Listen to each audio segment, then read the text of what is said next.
Welcome to Telangana వెలుగు. నేను మీ రాజు. So Meenakshi Natarajan గురించి రాష్ట్ర వ్యాప్తంగా దేశవ్యాప్తంగా సంచలనం సృష్టించిన విషయం తెలిసిందే.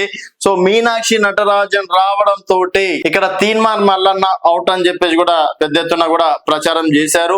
సో సాదా సీదా మనిషి, ఎవడన్నా తప్పులు చేస్తే మాత్రం అస్సలు ఉపేక్షించదు. అంగులు ఆర్భాటాలు కూడా నచ్చావు.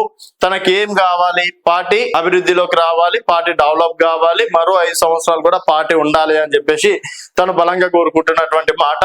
17 స్థానాలకి దాదాపుగా 12-13 స్థానాలు నెక్స్ట్ కాంగ్రెస్ పార్టీని గెలిపించి రాహుల్ గాంధీని పీఎం చేయాలి. ఇది మీనాక్షి నటరాజన్ యొక్క కోరిక.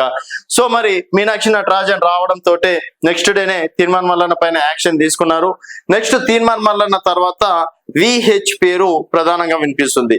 వి హనుమంతరావు కాంగ్రెస్ పార్టీకి నమ్మిన బంటు. కాంగ్రెస్ అసలు తను చేకూసుకుంటే రక్తం బదులు కాంగ్రెస్ పదమే వినిపిస్తుంది అన్నంత రేంజ్ లో వి హనుమంతరావు ఇప్పటి వరకు ఒక్క పార్టీ కూడా మారకుండా కాంగ్రెస్ పార్టీకి వీర విధేయుడుగా ఉన్నారు, సీనియర్ నాయకులుగా ఉన్నారు, మాజీ రాజ్యసభ సభ్యులు, అలాగే మాజీ పిసిసి అధ్యక్షులు కూడా చేయడం అనేది జరిగింది. సో ఆ విధంగా వి హనుమంతరావు గారికి ఒక కాంగ్రెస్ పార్టీలో కురవృద్ధుడిగా కూడా పేరుంది. అలాంటి కాంగ్రెస్ పార్టీ వి హనుమంతరావుని సస్పెండ్ చేస్తుందా? ఒకవేళ ఈ సస్పెండ్ చేసే మాట ఎందుకు వినిపిస్తుంది ప్రధానంగా అంటే దాని గల కారణాలు చూసుకున్నట్టయితే నిన్న జరిగినటువంటి వి హనుమంతరావు వాళ్ళ ఇంట్లో కీలక సమావేశం జరిగింది. ఏంది? మున్నూరు కాపులకు సంబంధించి. సో మున్నూరు కాపులకి ఈసీ కులగణలలో తక్కువ శాతం చూపించారు. ఉన్న జనాభాని తక్కువ చేసి చూపించడం వల్ల మున్నూరు కాపులకు కాంగ్రెస్ పార్టీ అన్యాయం చేస్తుంది. సో మున్నూరు కాపులకు కూడా పెద్దపీట వెయ్యాలి కాంగ్రెస్ పార్టీ. సో బీసీల నినాదంలో మున్నూరు కాపు పాత్ర చాలా ముఖ్యమైనది అని చెప్పేసి కూడా వి హనుమంతరావు ఇంట్లో కీలక సమావేశం కావడం అనేది జరిగింది. సో ఇక్కడ వి హనుమంతరావు గారి ఇంట్లో మరి కాంగ్రెస్ నేతలే ఉన్నారా అంటే లేదు. భారతీయ జనతా పార్టీ అలాగే బిఆర్ఎస్ నుంచి బీజేపీ నుంచి కీలక నేతలు ఉండడం తోటి ఇక్కడ మీనాక్షి నటరాజన్ కి ఇన్ఫర్మేషన్ ఏం పోయింది లేదు. సొంత పార్టీ నేతలని ఇతర పార్టీలతోటి సమావేశం పరిచి తిట్టిపిస్తున్నారు, మన వేరే యాంగిల్లో చూపిస్తున్నారు అని రకరకాలుగా. మరి నిజమా అబద్ధమా, పేపర్ సృష్టి లేకపోతే సోషల్ మీడియా సృష్టి అనేది తెలియదు. సో ఈ విధంగా తన పైన వస్తున్నటువంటి ఆరోపణలు.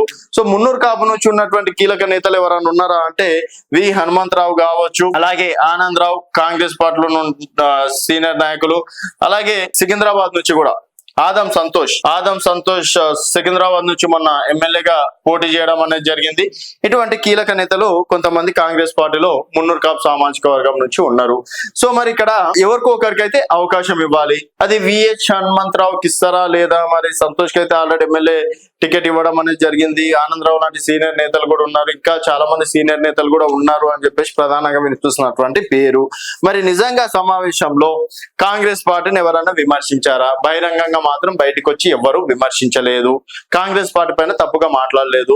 సరే ఒక ఇంట్లో గెట్ టుగెదర్ లేక ఇతర పార్టీ నేతలతో విహెచ్ హనుమంతరావు క్లారిటీ ఏమి ఇస్తున్నారంటే లేదు, మా ఇంట్లో ఒక గెట్ టుగెదర్ ప్లాన్ చేసినాం, అందరూ బీసీ నాయకులతోటి రేవంత్ రెడ్డికి పాలాభిషేకం చేసి ఒక బహిరంగ సభ ఏర్పాటు చేయాలన్నది ఈ కాన్సెప్ట్. అంతేగాని దీంట్లో కాంగ్రెస్ పార్టీని ఎవరు తిట్టలేదు, ఎవరు విమర్శించలేదని వి హనుమంతరావు గారు ఇస్తున్నటువంటి క్లారిటీ. మరి మీనాక్షి నటరాజన్ గారు వి హనుమంతరావు గారిని విషయంలో నిజంగా నమ్ముతారా లేకపోతే నమ్మరా? లేకపోతే మల్లన్నని బీసీ విషయంలోనే సస్పెండ్ చేసినట్లు వి హనుమంతరావు గారిని సస్పెండ్ చేస్తారా లేదా? నిజంగా వి హనుమంతరావు గారు కాంగ్రెస్ పార్టీ పైన తిరుగుబాటు చేస్తున్నారా అనేది మీ అభిప్రాయాల కింద కామెంట్ రూపంలో తెలియజేయండి. చూస్తూనే ఉండండి తెలంగాణ వెలుగు.